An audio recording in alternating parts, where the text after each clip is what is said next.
At the top of that scale would be humans, maybe dolphins, maybe chimpanzees. We assume that by some behaviors, but also we have this very popular theory that a nervous system and a brain allows for integration. That's a foolproof way. We will learn that it's definitely not that simple, unfortunately. Why do you think another human walking down the street is sentient? Why cannot he just be a philosophical zombie? Even though we see this outer behavior that doesn't imply sentience, it doesn't seem like sentience, we don't get the inner experience. So the jellyfish actually manage to learn and associate without a brain. And this is the same type of behavior we use as evidence of sentience. You look at a cat and a cat does that. And it would be weird to say that my mother is not sentient. Like, I have obviously some kind of bond to her, so I cannot even think that. What if there's no sentience we're detecting, but we're projecting it? Think of a person that you love the most. What is he doing right now? What is your mother doing right now? You just don't know, but they are fully immersed in that activity. But what's important is that if you deny others sentience, it justifies treating them as if they had none. And that's a very dangerous mindset to have. What if this is all there is to it? What if it's only apes, dolphins, elephants, magpies, some fish that have experience? We don't know. Once again, it's unreachable. Hello and welcome to yet another episode of Philosophy with Fair and Lane. Today we'll be continuing our series about understanding death. Now, this video can actually be watched separately, apart from the series, because in the of itself you will learn some interesting stuff, how clueless we really are when it comes to the sentience of beings. What we will be discussing today is how can we tell something is sentient? Can we scale life as a sentient scale? At first, going into this, I thought that would be the most adequate way to do it. Not to see it as an on and off switch, but to more see it as a scale. That something is more complex, something is less complex. Well, it turns out it's not that simple. It's simply very, very complicated. Now, in very short summary, just to get you on the line of thinking why we are discussing this, we are doing a series about death. We're trying to understand what death is, why death is. We also need this to understand it more deeply, because if there is a scale of sentience, then each organism would experience death differently. And if we can maybe deduce that a cell is not sentient, then we cannot assume the behavior seen in a cell and use it for humans. There's this thing called apoptosis. Now, we will learn about this later on, but there's this whole theory about death, and it's based on apoptosis. It's called phenoptosis. We will be talking about this in the upcoming video, but what you just need to know now is that it's very important for us to understand, because if our death alone is related to our consciousness, then we cannot use the behaviors seen in a cell and apply them to us and assume that our death serves the same purpose, right? So the central question we're asking in this series is, why do we die? How to deal with that information and what to do with it, right? That's what we're trying to understand. Why death even is. So, if we go back to our last video, we started off with asking, what is life? How can we tell something is alive? Now, I have just a short summary over here, just so you get on the topic and you understand what we learned. So in the last video, we learned that a better definition for defining life would be to say that life, or aliveness to be exact, we're not talking about the universe as life, we're talking about something being life. So a better definition would be to say that life is a spectrum of self-regulating processes that use their environment's energy for self-maintenance and carry genetic information. We got rid of some dogmas, and we learned that life is actually not self-sustaining completely, it's self-maintaining. It maintains itself in its environment, but it's not always able to completely sustain itself by itself. It uses its environment, and it even uses other organisms. It can use it very smartly. Now, next up, there was this assuming that a life has to be able to reproduce, and sure, that's a very solid point, but it's not universally applied. What's more important is that it holds some genetic information. And then I wanted to remove this binary look of something being either alive or dead, and also this look of aliveness and death. But it's a scale. It's more of a spectrum. It's a process. It's a scale of processes. And in case you're more interested in the topic, go watch the last video. I'll leave it on the screen right now if you wanna go there. And last point was that life is not purely physical, self-regulating. It's always this homeostasis going on. It's got this kind of inner mechanism that tries to keep it at the optimal stage, which is very interesting. It's got this like active feeling to it. And since we have arrived at the conclusion that life is a spectrum, we need to define what exactly is that spectrum. That is what we will be trying to do in these upcoming videos. So there's various scales to define life into. What we will be doing today is a sentience complexity. At the top of that scale would be humans, maybe dolphins, maybe chimpanzees, right? We will see what we arrive at. It's a very interesting thing. There's various other scales to do when it comes to the complexity of life. You can maybe do the amount of genes. So it's interesting that plants have more genes than an elephant. I don't know how the fuck that works.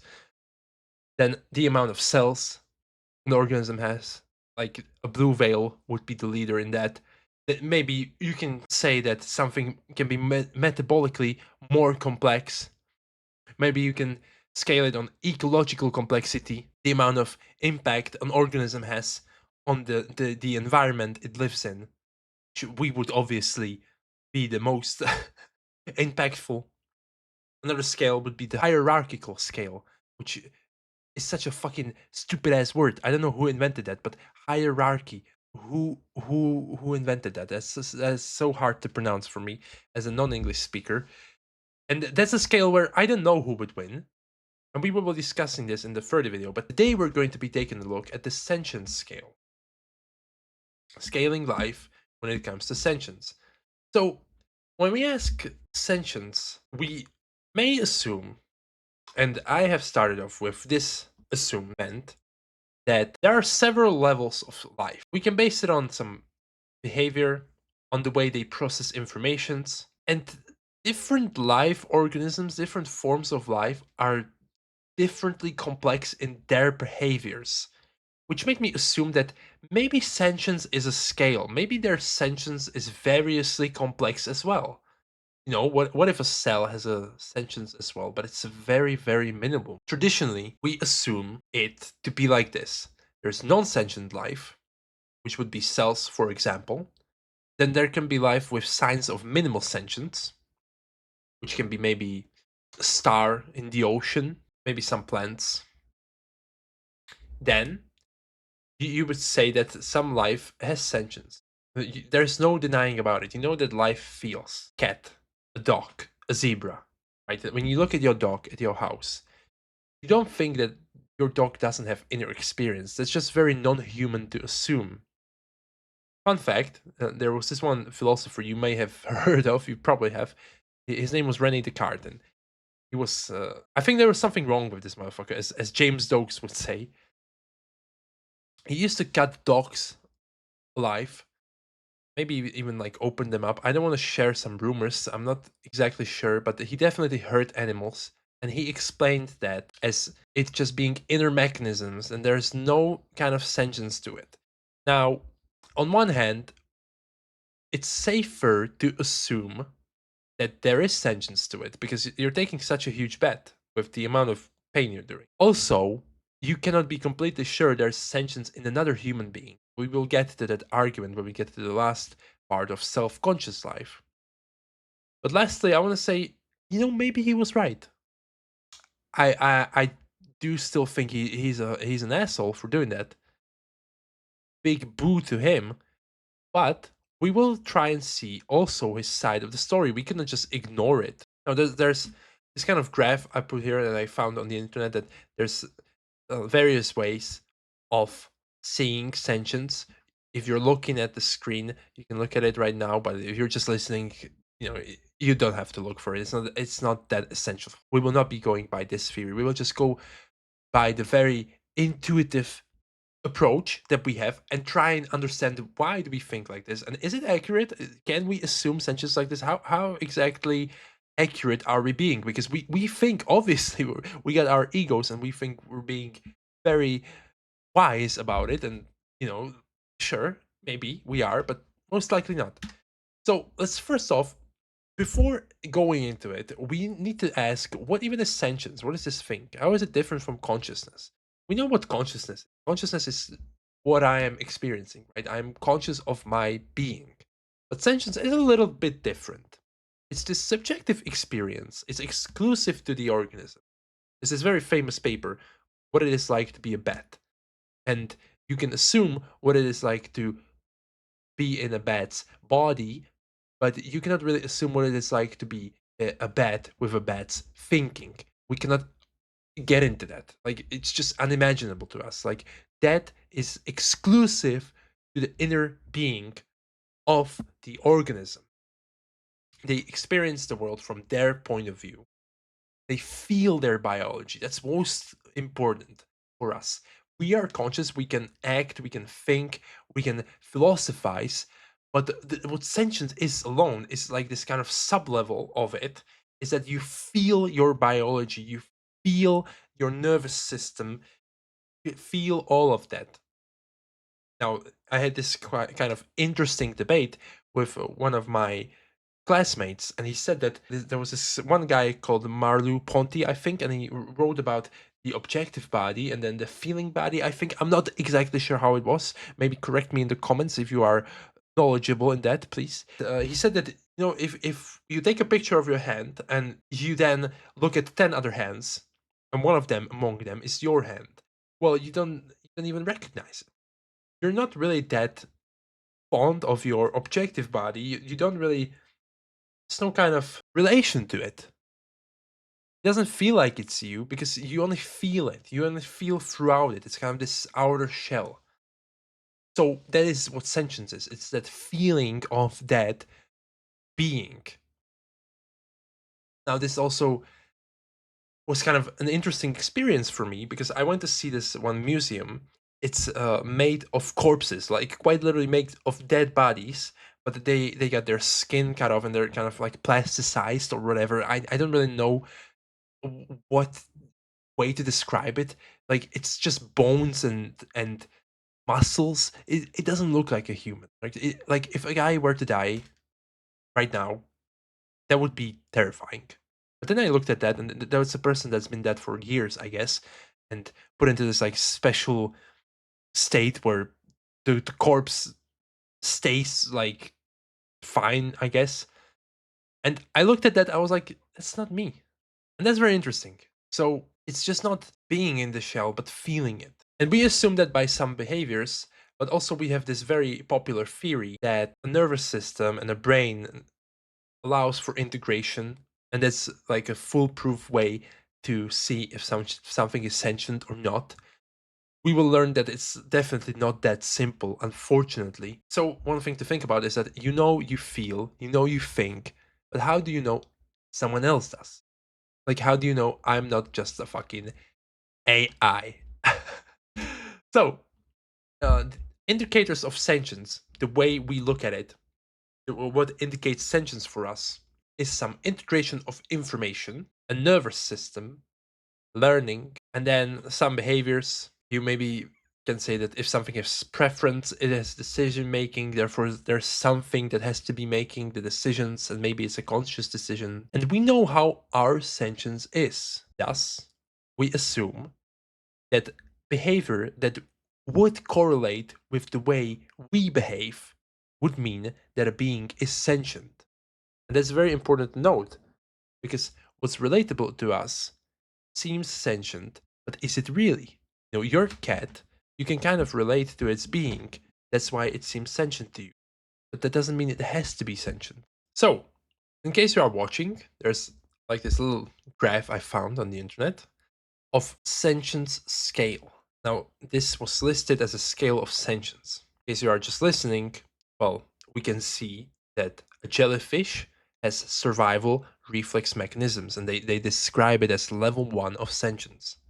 Then we can see that the reptiles, they have this plus more complex behaviors suggesting increased sensory awareness, which they scale as level 2.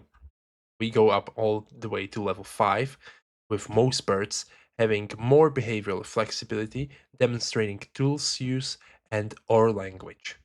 We go all the way up to humans who have complex theory of mind and metacognition.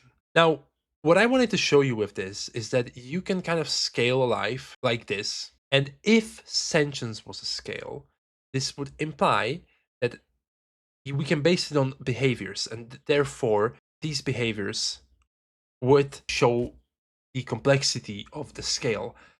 But we cannot with certainty just say that everything here is sentient. Maybe none of it is, maybe all of it is, maybe every single organism is equally sentient, but it just has differently complex behaviors. For example, if you look at a toddler, right, it doesn't really have much to do. Like it abides to its biology, but it doesn't have to mean that its sentience is any different than yours. It can be equally knowledgeable and equally feel everything around it as you do. It can just be a less complex being, but that doesn't really correspond with the complexity of its sentience. But maybe it does. We don't know, right?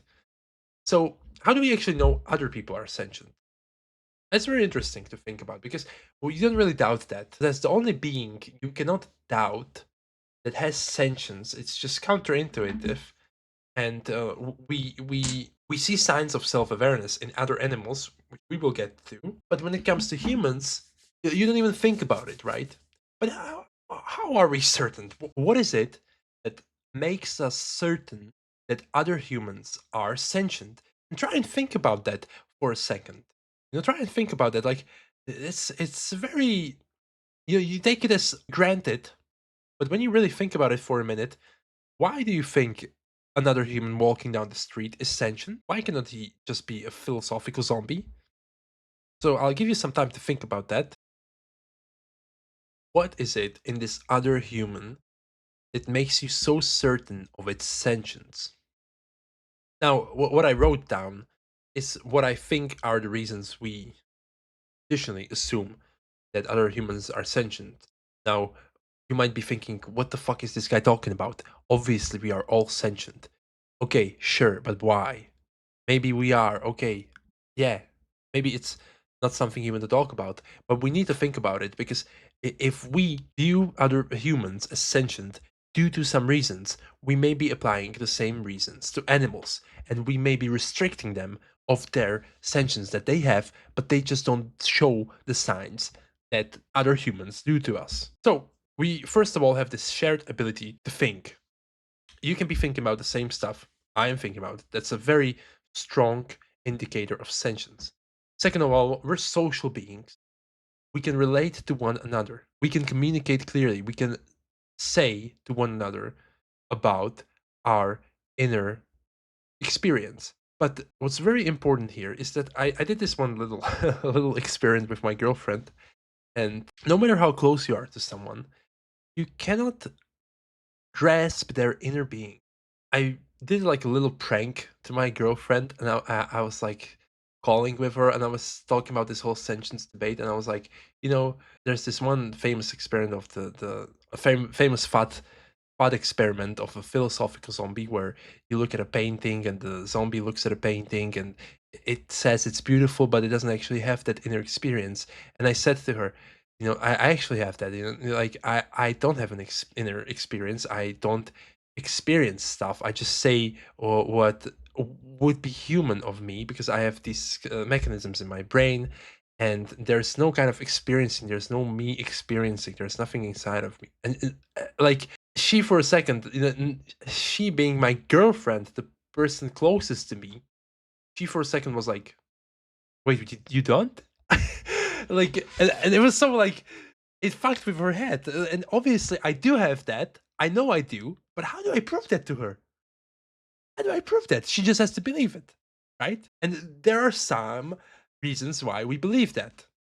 But we can ask ourselves, what if animals they feel as much as we do, but they just like the tools to express it? They just don't have the behaviors we can relate to. So what if your biology is just a tool? It's just a tool and it's something you abide, but sentience is universal. Everything has an inner experience. It's something to think about. So we go at non-sentient life. What would be traditionally assumed to be non-sentient? Very important to understand. Start of this presentation. Why do we think and assume something doesn't have sentience? Let's first start off with what is considered non-sentient life. So it's something that has no nervous system, no perception, no evidence of sentience. Clearly, it's things that are alive. We have said before that the cell is the smallest living thing. Well, it's among these things that are considered non-sentient. Another examples would be some bacteria, fungi, or plants. We say that, well, it's a biological process. It regulates itself, it maintains itself, so we know it's alive due to our definition we arrived at in the previous video. But how can we say that it's sentient? It just seems that, like all of its behavior, it's just chemical plus physical processes. There's no kind of sentience going on. Now, one counter argument you can do is that what if we are also just chemical plus physical processes? So far, we cannot say with certainty that we humans are just chemical plus physical processes. But there's already a lot of people saying that. And if we view ourselves as that, and if we find out with time that we are just that, and consciousness is just us experiencing all of this, we would then have to admit that a cell may be sentient as well. So that's one thing to think about. The nervous system is what traditionally would be assumed the sign of some kind of possibility of sentience. Cells, plants, they don't have a nervous system. I, once again, know, you probably know all of this stuff. I don't want to speak to you like idiots, but we need to connect the little dots so we understand the whole picture. That's why we go over all of the details. So the nervous system, you probably know what it is, but let's go over it and let's ask, what is a nervous system, right? So it's a communication network which allows for fast organism coordination. It can be variously complex. Our nervous system is much more complex compared to a jellyfish, but the principle is pretty much the same. Now, this is strongly associated with sentience, and people say that it enables subjective experience. That organisms, they get the signaling, which coordinates it and integrates it into one organism. So let's try and look at it, the way that science views consciousness, how it explains it. In materialism, which says that consciousness is all made from material stuff. The theory goes like this. An organism gets info, and nervous system transfers the info into the brain. Brain then interprets the info, acts accordingly, and thus subjective experience may arise. Now you can already see this seems kind of retarded. Like, it seems to describe humans as kind of a robotic system. Then why is there a subjective experience? It's much more complex than that, sure. But this is just the general picture you get. And you can already see that there's something wrong with this. Because, a nervous system transfers info into the brain, brain interprets it and acts accordingly. Why does there have to be a subjective experience of that? There has to be a conscious interpreter. But then, what is that conscious interpreter? But we see that, okay, so the ability to interpret info allows the possibility of subjective experience to arise.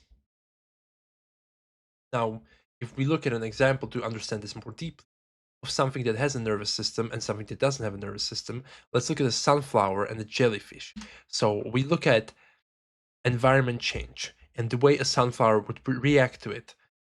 As you may have heard, there's this one thing called heliotropism.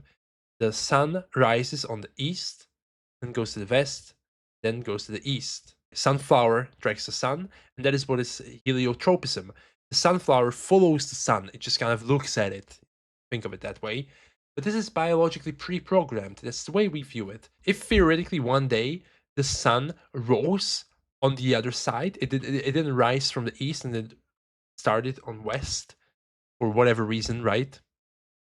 There would be no immediate reflex from the sun because it doesn't have the nervous system which allows it to integrate all of that and react organism wide. It would take hours to react to this change. What's very notable though, that in its inner being, there may be an immediate reaction. It may immediately sense because it has some kind of way of sensing its environment and the changes in it. So it may sense the change. It just doesn't have the ability to express it with outer behaviors. That's why it would take hours to react, because the organism, it just doesn't have the ability, it doesn't have the nervous system to integrate all of that information and react immediately. So that's another important thing to see, that even though we see this outer behavior that doesn't imply sentience, it doesn't seem like sentience, we can never really fully grasp it because we don't really get the inner experience. Imagine if you were a sunflower, the sun rises on the west, and you're like, oh shit, what the fuck? What's happening? But you cannot do shit. You just cannot turn. You have to very, very slowly do it. It's a whole different being. So what's the difference when you have the nervous system? Let's say there's an environment change in a jellyfish. So a jellyfish, it operates within some kind of environment, just swimming, chilling in the bikini bottom, just chilling over there, swimming, and suddenly a predator touches the jellyfish. It reacts immediately with its whole body, just jumps off and reacts like immediate reaction. It seems more sentient, right? Doesn't that? Well, thanks to the nervous system, it enables fast coordination. It can rapidly react to sudden change. This already is why we differentiate between non-sentient life and sentient life. It seems that this at least looks more sentient, right? But that's another problem with what looks relatable to us and what doesn't. So why do we assume non-sentience in the life that we call non-sentient? Well, first of all, it's the absence of centralization, which is the nervous system we talked about just right now. And it also seems that behavior is just kind of some of this like program. It's not really a choice. There's no choice being made. There's no choice maker. There's no kind of conscious thing making the choice. It's just kind of this program going on. Like, yeah, it's like a fucking chemical thing. It's like Walter White mixing all of his chemicals in his classroom. Like, okay, those are just chemicals. What the fuck? There's like none of this is sentient, right?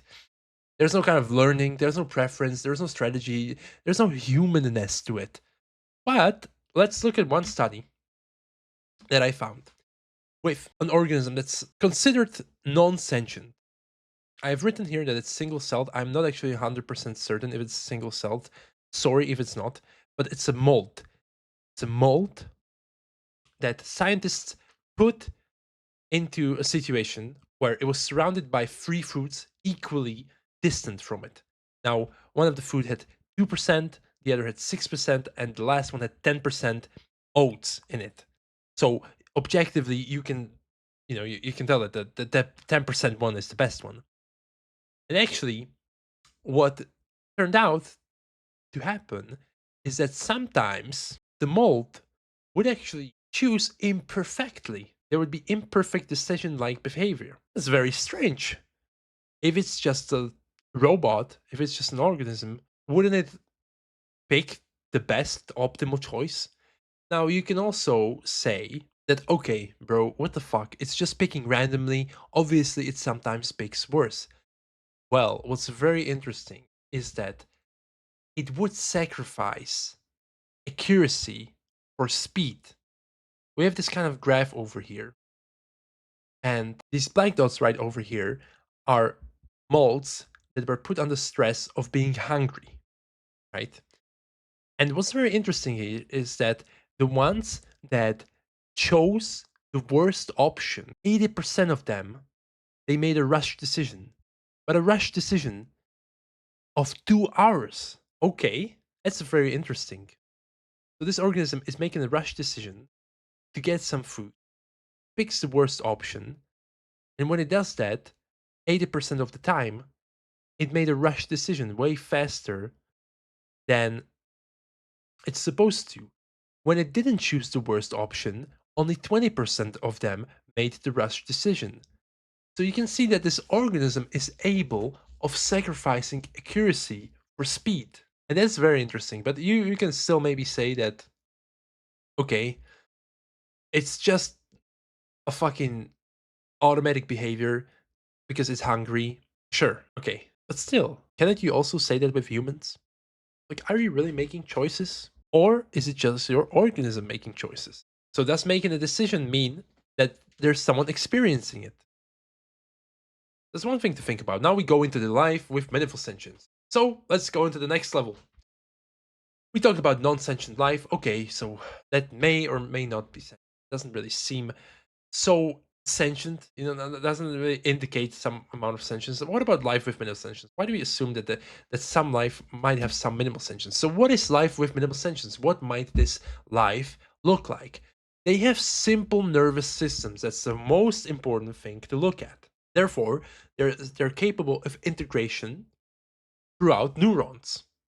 Now we will talk about what that is, what that even means. And there's some central coordination. Mostly the behavior seems kind of like automatic, it seems kind of robotic, but there's some possible sentience because of the integrated information theory. Let's talk about that. So we look at what even are neurons. We have to understand that, right? And a very simple definition of sentience is that it's a unified organism experience. Now think of you right now feeling. You're feeling all of this together. You're feeling your eyes seeing, you're feeling your ears hearing, you're feeling your lips when you slap it with your fingers, when you slap your hand, when you tickle your balls, you feel all of that at once. It's all integrated together, right? And this happens thanks to neurons. At least that's the way we see it. Neurons, they receive signals, they actually weigh them. There's this kind of inner weight in them. And then depending on how strong the signal is or how weak the signal is, they either send it or stop it. Well, that's very interesting. I didn't really know it works like this. So information, thanks to that, is integrated into a unified state. But if something has this ability of integrating information, is it then sentient? Is it then automatically sentient? Well, it's very interesting to think about. Maybe it is, maybe not. There's this one theory saying that integrated information allows for sentience. So external stimuli is turned into information. This information is then integrated into a unified experience of the environment you live in. And that's pretty much the whole theory. But there's many, many more theories as to how consciousness arises, as to how sentience comes to being. Now, we'll talk about this in more depth in our episode about consciousness, about human consciousness, what even is human consciousness. But here we're just trying to talk about if beings are sentient. And if this theory is right, and it's a mathematical theory, it's a very, very complex one. I tried to understand it and I was like, fuck, I give up on that. Jesus. If it's right, then it seems that everything that has the ability to integrate information might just be sentient. So we ask, where do we draw the line? Where is the line between a thing being non-sentient and being sentient? So traditionally, we draw the line exactly here, with the ability to integrate signals. Cells, that they clearly have some decision making. We looked at that mold example, but there's no evidence of sentience, there's no integration, right? Like, we need evidence for everything, bro. But simple organisms, they have these basic nervous systems. They have these neurons that integrate with them. So there's some possible primitive form of experience. Maybe. We don't know. Let's try and look at an example of what minimal sentience to us would be compared to sentience. So we look at a jellyfish. A jellyfish, it has integration, but it doesn't have a brain. It's the most crucial difference. We compare it to a cat. A cat has integration plus a brain. A jellyfish reacts to stimuli, light, touch, chemicals, but it doesn't really learn, it has no memory. Therefore, does it have interpretation? We don't know. Like, it just seems that it gets a signal and it reacts automatically. Well, guess what? We traditionally think that it doesn't have learning and memory, but we will get to it. First, let's look at a cat. The way a cat works is that it integrates information. You touch a cat's paw and it feels it, while at the same time it's feeling its eyes seeing the world and its ears listening to the outer world. It perceives the world like this, and we assume it has subjective experience because it has memory, it has learning, it has preference, and it can even have character. Now, we are so certain of that because we think that behavior is its interpretation of the world, and then it goes into the decision. But maybe it's just not that simple. Let's look at an example of a human encounter with a jellyfish compared to a first encounter and after 100 encounters. And this is where it gets so important. Okay, so let's look at an example of life with minimal sentience, the way it would react when encountering a human. So for the first time, it would sense the change in water pressure, the nerve net would activate, which would be the integrated response, and it would have an automatic reflex. It would automatically sway away from its track, fear the predator, survival response, right? But after 100 encounters, this would happen again. Water pressure would again change. It would sense that the human would be there. The nerve net would once again activate, but we explain it as reduction due habituation. The neural response has gotten used to it, and it just weakens due to it. Like we just kind of have this tendency of explaining it very robotically. We say, "Oh no, no, we just it's just habituation, right? You just get used to it." But a cat, no, no, no, a cat is smarter because it has a brain. Now, the way it works with a cat is that a cat has more it senses, right? It senses movement, it senses shape, it senses sound, and then her first encounter with a human, it senses this unknown thing. So it's potential danger. Let's be kind of worried about that. So it activates emotions inside of it, fear, alertness. Then the cat acts based on those emotions. It becomes defensive or it has evasive behavior. But after 100 encounters, when it learns that the human is not dangerous to it, it recognizes something familiar, then it knows it's known, it's not threatening. Once again, emotions activate. It can be curiosity or calmness, and then it has different behavior. It doesn't have this defensive or evasive behavior, but it has adaptive behavior. It's learning and memory. So that's the way we view it. We see that a cat learns, it associates something with something, it feels. But a jellyfish, no, no, no, it doesn't do that. It just has habituation. Well, guess what? There was this one study where they put a jellyfish, I think it was into a box. Now, a jellyfish doesn't have a brain, but it has a nervous system and it has eyes. Under very low contrast, it actually detects visual stimulus. And they did a study where it was bumping into a wall, and then it went to a training, and it actually managed to associate that wall or obstacles with pain. So the response to visual cues increased. They actually extracted from the jellyfish to think that, I think, the eyes or the center of the eye something, and they saw that it was more sensible to contrast. So the jellyfish actually managed to learn and associate without a brain. And this is the same type of behavior we use as evidence of sentience. You look at a cat and a cat does that, and you're like, okay, so a cat is definitely sentient, but a jellyfish does that, and you're like, what the fuck? Now my whole idea of sentience is broken. So let's try and look at what actually is sentient life. Why do we think that a kitty cat and a panda are sentient? So, what we would consider sentient life are organisms capable of having subjective experience. Now, we don't really say that they have it, but they're definitely capable of it, and why wouldn't they have it, right?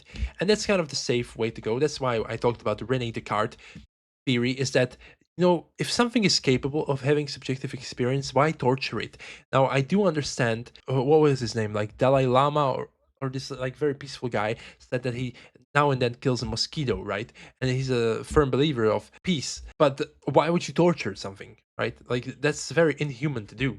I think there was something wrong with Rene Descartes, like, honestly. So we say that these organisms, they have the ability to feel pain, pleasure, emotions. Like, they have the ability to feel, they have the ability to experience life from their POV, or at least we assume. In this would be mammals, dogs, cats, cows, humans, obviously, birds, maybe octopuses. We don't know. So it's very, very difficult to scale this. But traditionally, the normal animals you encounter, especially in your household. The problem here is, though, you have emotional bonds with them, and it's more convenient for you to assume that they have sentience. So it's not that simple. Let's try and go into it. We ask, why do we assume sentience? Why, when a cat plays with a ball, my cat personally has been playing with this ping pong ball for like 5 hours. She's not doing it right now, but she's like been doing that. I'm like, how is this? Like, that's crazy. That's just like she's got some like temperance about that. He really wants to play play with the ball. So there's observable expression of emotions. You can see that the animals, they express emotions, and that's the most clear sign for us, and that's why we assume they are sentient. You know, your dog, when you come home, it's swimming its tail from the left and right, and it's like doing all these sounds. It's like doing, it's so happy to see you. Your cat doesn't give a fuck, but when it's frightened, it's got its ears back. You can see that there's this expression of emotions, and that's why you assume there's this inner experience of these emotions being expressed. Someone has to experience that. Plus there's this integration plus brain. You have learning, strategy, preference. That's the behavior. And then also, what's mostly important, what we forget, and we have to ask ourselves, are we biased? Because, first of all, we have emotional bonds to these animals. They have been domesticated. Well, cats have domesticated us, but that's a whole other story. But we have emotional bonds to these animals, and that's why we assume you cannot really relate to a fucking mold on the wall. It's like taking 2 hours to decide, and it's like making even the wrong choice. What a fucking retard, dude. I cannot relate to that. Oh, a cat playing with a ball? Yeah, I can relate to that. Sure. So we can relate to that. We have these emotional bonds. It's more convenient to think that something is sentient when you have emotional bonds to it. I've even talked with some guys, and they said that they think that's like all people are NPCs apart from their family and a few people. Why do they think that? Because it's convenient from them. It's like relatable. They're relatable people, and it would be weird to say that my mother is not sentient. I have obviously some kind of bond to her, so I cannot even think that, right? And then the next thing is it's kind of intuitive to recognize the sentient in animals. We intuitively recognize sentience in animals because it's relatable to us. So then we can really ask ourselves, are we biased? Like, what if there's no sentience we're detecting, but we're projecting it? And you might be thinking, what is this guy talking about? Don't worry, we will go more in depth, and I'll try to make you understand deeply what I'm trying to lead you onto. Let's try and imagine two stances, two people. We have Julia and Quintus. If you have ever studied Latin and read the book Lingua Latina per se illustrata, then you know that there are two names from this book, and I have been inspired by it because I have to study Latin in my school. So why are we doing this? Why are we doing the dialogue between two people? Because we want to see both sides to it. We want to see the very intuitive approach, and then we want to see the skeptical approach. Julia is the one, it's an intuitive human that just is like, okay, animals are obviously sentient. What the fuck are we even doubting here? And Quintus is like, maybe, yeah, sure, maybe they are. I'm not trying to just be an asshole about it, but do they have to be? Is there a certainty there? And that's what we're trying to go into. So, counter argument number one is that complex behavior implies sentience. So, let's try and imagine a conversation. I used to go to theater, so hopefully I do well. So, Julia is like, planning, learning, strategy. That surely must mean some sentience, right? But then Quintus, being the skeptic he is like, well, complex digital systems and technologies, are they also sentient because of this? Because they can plan, because they can learn, because they can strategize? Julia is like, okay, fair, but this is biological complexity. This is not some system we're talking about. This is not technology. This is biology. It's all natural. This is all life. But what Quintus says to that is, well, beings considered sentient, they vary in complexity. That would imply some sentience scale. How can we say the scale begins here? So the argument he's making is, okay, sure, I get what you mean, but these beings, they are variously complex. Maybe their sentience is variously complex as well. And how can we say the scale begins here? Why not with cells? Why not even before cells? Why not in a single mitochondrion? Well, let's go into counter argument number two. A very good counter argument. I even discussed this with my girlfriend. I asked her, like, why do you think cats are sentient? And I get inspired by her because she said that it's the expression of those emotions. We will get onto that. But first, he asks, why do we think that the sentience begins here? And Julia says that is very simple. Sentience begins brain, plus integration. This causes emotions and the ability to interpret them. So she makes the argument, like, okay, we have this integration, it goes into the brain, you can interpret it, and then you have emotions. Obviously, you feel them. But Quintus is keeping his skepticism. He's like, or can a system interpret information and react? Yes, but it cannot subjectively feel the info. The system simply picks the best option. But don't animals also just pick the optimal? Is there a need for sentience to exist in order to make a choice? No, but emotions have to be felt by someone. So let's try and look at this more in depth. So what she's saying is that the organism has some kind of info and it can feel it. And through that, it can then make a choice. But Quintus is saying, okay, but an animal, it just like picks the optimal. What's there to talk about? Like, there's no implying that it feels anything. Is there a need for a sentience to exist in order to make a choice? Now we see in the mold, it was making a choice.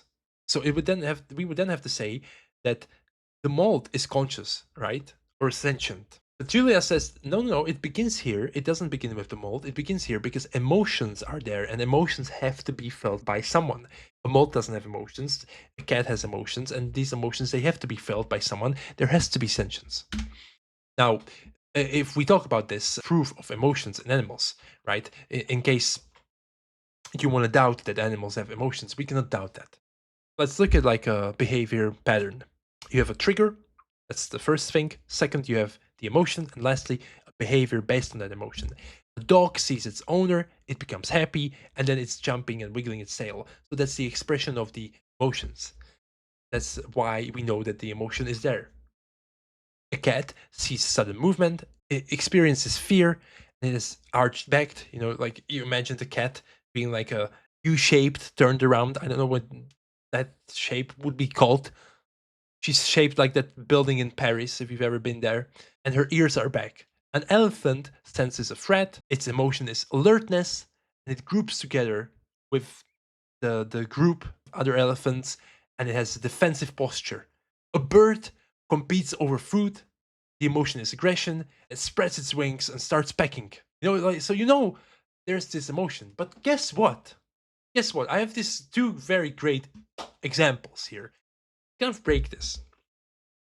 Have you ever played Slither.io or Agario or however you pronounce that? It's like these snakes eating that food. Slither.io snake sees food and like it speeds up. And what does it look like? It looks like it's excited, it's rushing, it's kind of like frantically trying to get to the food first. The behavior is speeding up, chasing, and it looks like there's this emotion going on. The same goes with animated character. Like an animated character loses friends. I don't know if you've ever watched One Piece, but there was this scene with Chopper crying. Now you see that he is experiencing this sadness, but he is not, right? It definitely looks like it. He is expressing that emotion, but there's the projection problem. We may be projecting emotions because we as humans, we experience emotion. We know that we are self-aware. But what if animals, they don't have an experience to it? We project that. We project what we know. Even on animated characters, we project that it looks like it is experiencing the emotions, but there's no experience to it. So if you can think about that, if you can project that on something that clearly has no emotions, then are you doing the same with your cat? Well, let's go into argument number 3. So Julia, she said that emotions have to be felt by someone. So Quintus replies that emotions are felt by the observer, even without the observed experiencing them. That's a very strong argument to make. Jesus, that's brilliant. How did he come up with that? It's almost as if like I wrote it. And then Julia replies that you cannot possibly deny animals have emotions. We can observe the inner mechanisms behind their behavior.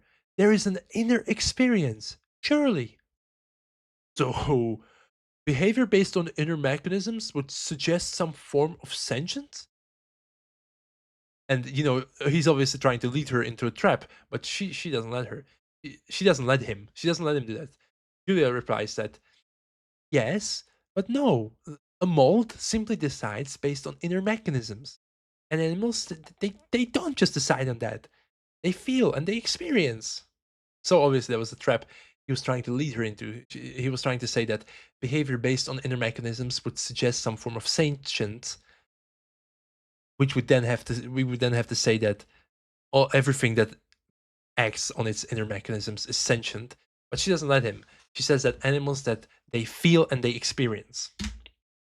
Now, if we look at some complex emotions, this is what Julia is talking about. Animals, they feel and they experience. Now, there's this kind of emotion control going on.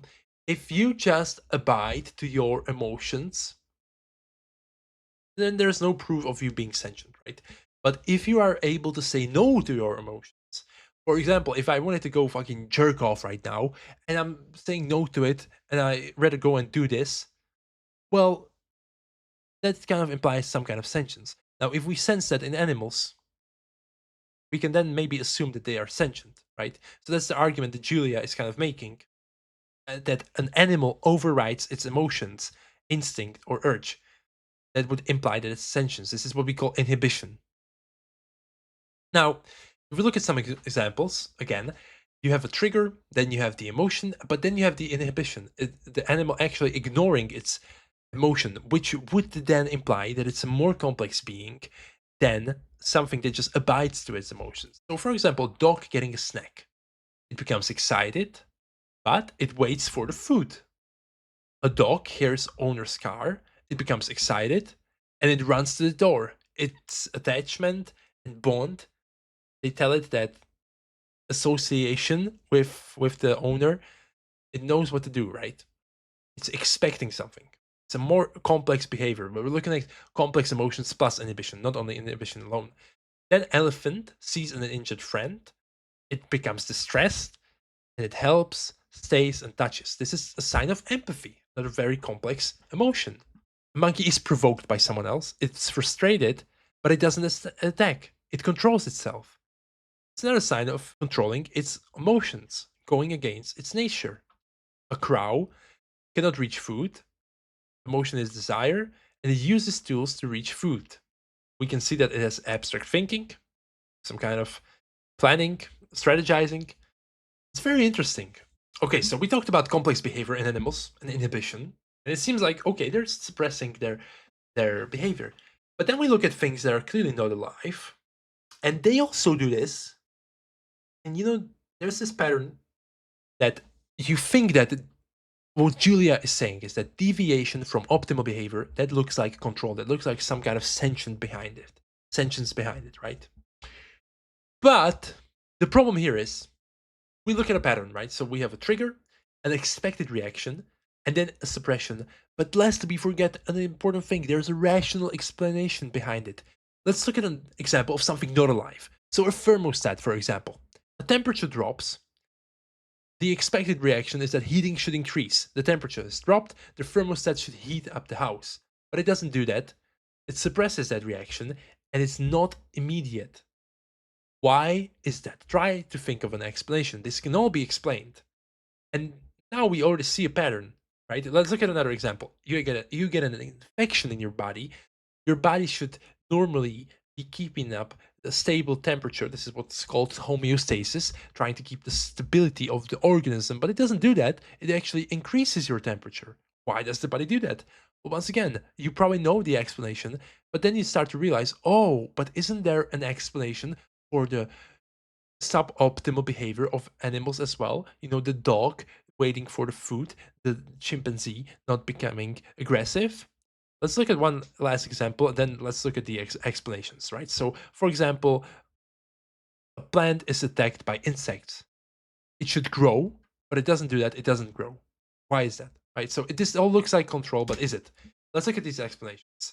So, with the thermostat example, it does that because it's saving energy, obviously. With the infection example, it does that because it's killing bacteria. But now we look at the examples we had with the animals. And why does a dog wait for the food? Well, it's learned response. It has learned that by being taught that. Why does a monkey not attack? Because it's socially learned. It is risk avoidance. It is just smart for it to do because it knows the outcomes it would have if it were to attack. So all of this can be explained. Quintus says that all deviation can be explained. It does not require sentience. He's not saying that there is no sentience, it's just not required. There's no need for it. We're not saying that a monkey and a dog is not sentient. We're just saying that it doesn't have to be. So we look at a last example of where Julia, she really wants it to be that way. She wants us to be sure. And Quintus is like, all deviation can be explained. It does not require sentience. He has said that, right? But Julia is like, animals can show us they feel. They express their affection to us. Some are scared of us. Some love us. Obviously, you can always say they just do this for their own survival. It's all just a mechanical process. Okay, maybe. But what if they experience just as much as we do and just lack the tools to tell us? What if they are trying to tell us and we misunderstand them? And now Quintus has won. Quintus has won because he says that finally we can agree. There just may be a sentience where we dare not see it. After all, in the world of a being, it's unreachable, ungraspable. Just cannot get into it. I really recommend reading that paper I talked about earlier, what it's like to be a bat. We just cannot imagine what it's like to be a bat. We can imagine being in a bat's body, sure, but we cannot imagine being a bat. It's unreachable.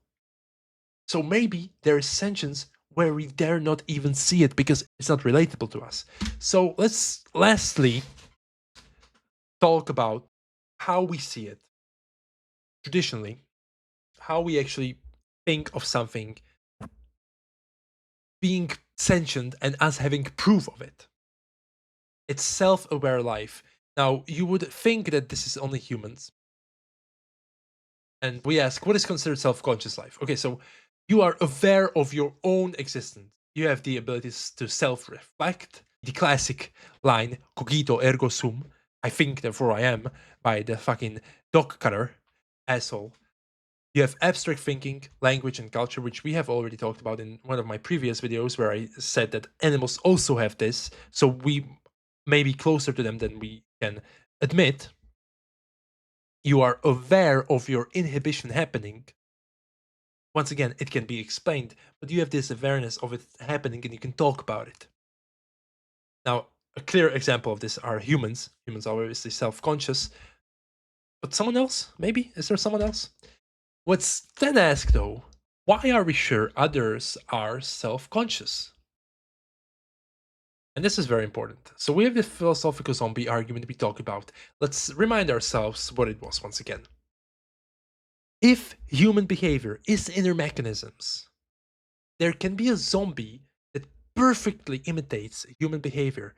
We go into an art gallery, we look at a painting, this zombie looks at it and is like, oh my god, this is beautiful. There's no, like, inside of its mind, there's this monkey doing the, like slapping the cymbals or whatever you call it. There's nothing. There's nothing. There's no experience. You look at it and you really experience it. You're there experiencing all of it. But if human behavior can just be imitated, how can we really with certainty say that other humans are also self-conscious? Your own sentience is undeniable. You know you are sentient, right? You know you experience all of this. But what's only deniable is that what is this, right? Maybe you're not experiencing this. Maybe you're experiencing an illusion, but that's a whole other topic. But other sentience, that's just ungraspable. You can never really grasp that. Like, think of a person that you love the most. What is he doing right now? What is your mother doing right now? You just don't know, but they are fully immersed in that activity. They are there. Like, it's just impossible to access that. So we can all doubt other sentience. I even talked with these two colleagues. I was being a bartender, and then I was a painter of walls, not like a painter of amazing paintings, but just like of fucking walls. I don't know if there's a different name for that. And I had these two colleagues, and they said that they think that there are genuinely some NPCs, and there are only their family is sentient, only their family is conscious. But what's important is that if you deny others sentience, it justifies treating them as if they had none. And that's a very dangerous mindset to have. If you have ever worked with people, it's a very dangerous mindset to have, and you know it. And you know where it leads. You meet so many people that a person, an individual person, becomes nothing to you. A person coming to order something, especially if you have worked in like fucking McDonald's or something, what is that one person? It's like nothing. You've met so many people, you've interacted with so many people, you don't even think of it as a person anymore. That's a very dangerous mindset to have. That's so fucking dangerous, honestly. Like, so you need to remind yourself that sentience of others is ungraspable. It's just beyond your reach. And anyone can view like that. Think of it this way. This one guy saying that only his family is conscious and others are NPCs. Well, he sees the other guy's family as NPCs as well. You know, this is one painter colleague and the bartender colleague. They would see each other as NPCs. But what the fuck? Then there's no logic about that, you know? So, what's the difference between sentience and self awareness? And this is the important part. So, sentience is the ability to have subjective experience. You experience emotions. But when you are self conscious, it's the awareness of self as a subject, as something separate from everything else. You see that everyone else has a mind of their own. You experience, plus you have an identity. In early childhood, it was primarily just sentience, just feeling emotions, which then later develops into self consciousness. But the problem is, you don't remember that. There is no memory of your purely sentient state. Do you remember when you were a baby? No. When there wasn't the identity of you, you weren't there. So experience may precede the idea of self. That's one idea. But maybe if there's no self, then that negates experience. I really would like you to comment down in the comments which side of these two ideas you are on. Please do that right now. I'm very curious.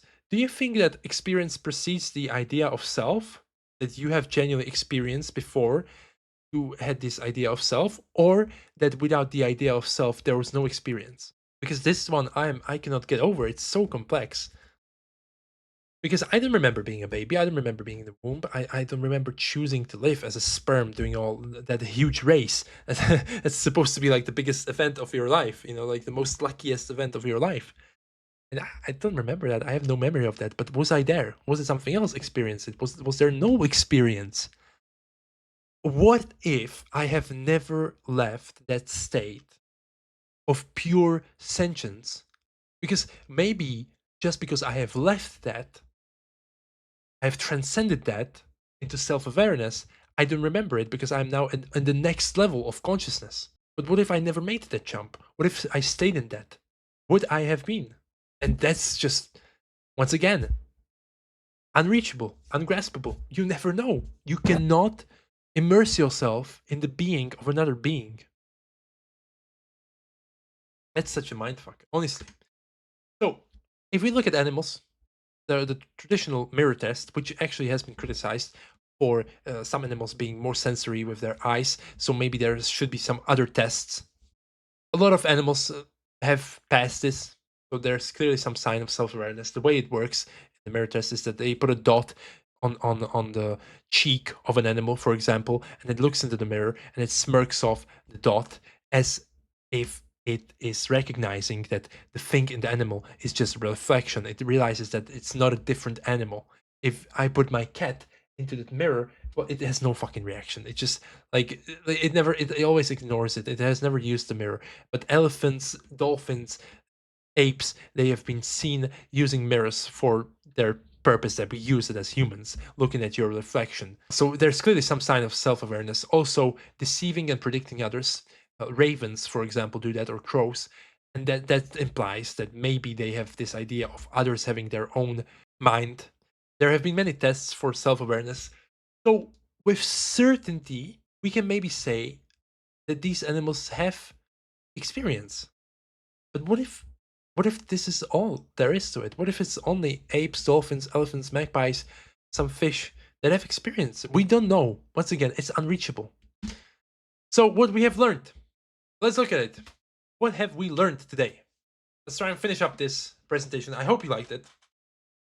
And please do subscribe because I will be making more of such interesting topics. Every like helps. Thank you for that. Let's go into what we have learned. The behavior seems to be implying that there's experience, but behavior is explainable. That's the first thing we learned. Then we thought that animals feel and plants don't. We realized that sentience just maybe a scale. Maybe everything is sentient. Maybe only self-aware life is sentient. We don't know.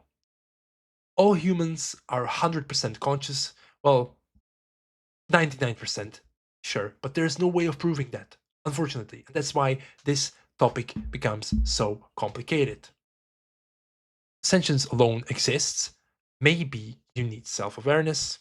One thing we also thought before is that we see feelings and now we know we may be projecting them.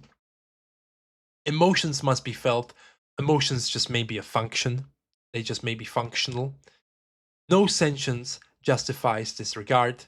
Well, no, there is no certainty, no sentience. So you cannot be Rene Descartes. That's the big lesson of the day. So before going into this, we thought that sentience is obvious, animals have no idea of self, but now we know that maybe self creates experience, maybe animals may also experience. It's so complicated, but I hope you have learned something with this. So we have the first two parts of this death series, and next up we will be talking about the hierarchy of life, and then eventually we will go into understanding death and finishing up the series with immortality. I hope you have liked this video. Once again, I would really appreciate it if you subscribe. It's just a little click for you, and honestly, it helps a lot. Like honestly, like it helps so fucking much. Like I've put so much effort into this. I'm not trying to beg you, but do subscribe and put the bell because this is some really good content. It will make you think about the world differently. So thank you for watching, and let me know in the comments if you think I've missed something, and try and think about what is sentient. Really, like after listening to this, try and think about what is sentience. Okay, so see ya.